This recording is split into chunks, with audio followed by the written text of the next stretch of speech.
Nouvelle aventure judiciaire pour Dominique Strauss-Kahn, accusé cette fois de proxénétisme dans l'affaire du Carlton de Lille. L'ex-directeur du Fonds monétaire international comparaît, aux côtés notamment d'un hôtelier, d'un policier, d'un avocat et d'entrepreneurs, ainsi que du médiatique Dodo la Saumure, tenancier revendiqué d'établissements de plaisir en Belgique.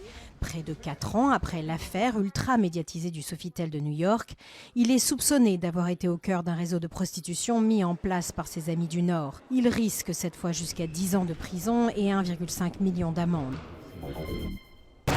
La paix semble s'éloigner encore un peu plus dans l'Est rebelle où les séparatistes annoncent vouloir mobiliser 100 000 hommes contre Kiev. Une mobilisation générale dans la République populaire de Donetsk, prévue dans 10 jours selon la direction rebelle. L'Est de l'Ukraine, en proie à un conflit armé depuis près de 10 mois, a connu un week-end sanglant avec une cinquantaine de soldats et civils tués. Peine de mort confirmée pour 183 pro-Morsi accusés d'avoir tué des policiers en août 2013. 2 rassemblements de partisans du président islamiste destitué avaient été dispersés dans une extrême violence au Caire. Les forces de l'ordre avaient tué en cette seule journée du 14 août plus de 700 personnes.